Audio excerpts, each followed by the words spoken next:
Today is Wednesday, September 2nd, 2015, and today's rant will be on Kim Davis and the rule of law. Now, ever since the Supreme Court made their decision in reference to the gay marriage issue, there's a lot of squawking going on in Texas and Louisiana and in Alabama, but very quietly they have pretty much accepted the whole issue of gay marriage.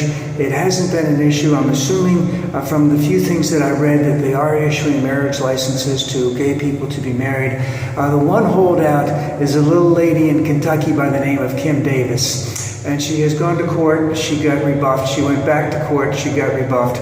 She went to the Supreme Court and they won't take it up. So she was rebuffed, and of course, yesterday or the day before, she again refused to marry some gay couples, and she cited that it was God's law that she was protecting in all of this. Now, it's a pretty straightforward case in the sense that the Supreme Court is basically not going to hear her case. The judge said she had to start issuing licenses, and she's still refusing to issue licenses. So there's a couple of things going on here. Let's go to the monetary thing. She may really believe this stuff, but remember, she's being backed up. She's not doing this alone. She's being backed up by some religious right law firm who basically believe that Christians have a right when working for a city government, state government, county government, federal government, have the right to discriminate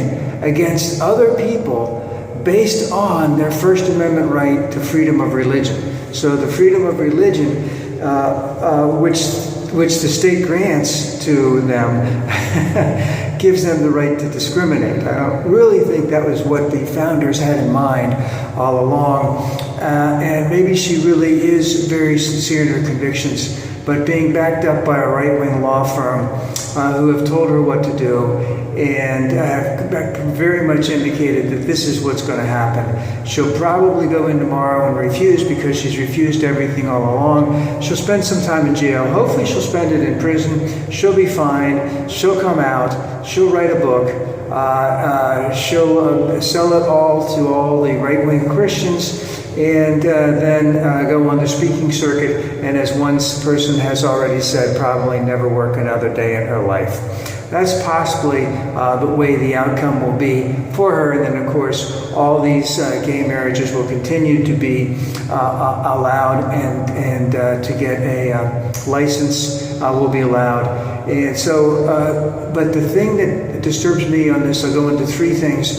The first thing is the religious aspect. There is a really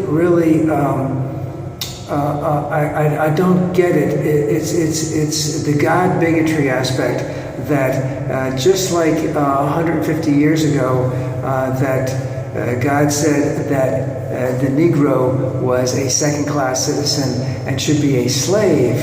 They're sort of saying now that my religious views trump the laws that I'm supposed to be protecting, and those religious, my religious views also allow me to be a bigot and to deny the law and not be held accountable for it.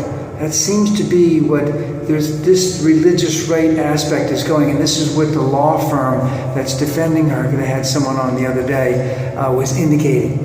Now, I really think that's very dangerous.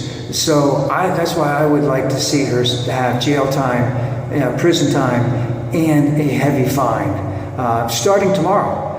Because all of our good friends on the other side, all of our sisters and brothers on the Republican side, are very much rule of law people.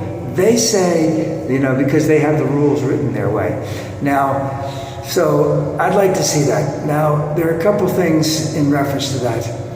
Is that, number one, how is this going to affect the Republicans' candidates in 2016? Because most of those candidates right now are basically saying they're going to accept the law, and but they would like to have a constitutional amendment, which will never happen.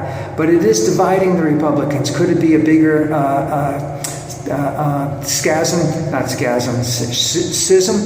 so to speak? I don't know, but it may keep a lot of the religious right from voting in 2016. If that's the case, I'm down with that. And we'll see how, and of course, so many things will happen between now and the election time. That won't be a big issue by then. This will all be over. In 5 years, none of this stuff, no one will know who Kim Davis was. She'll walk down the street, no one knows who the hell she is. And the other thing is, again, where will the religious right go with this? Not the fact that they have she has a right-wing law firm working for her, and that they think that their God's law, as they decide it should be, allows them to be bigots. But where is the right-wing conservatives? Where are the Pentecostals? Where are the born-agains? Where are they going to take that?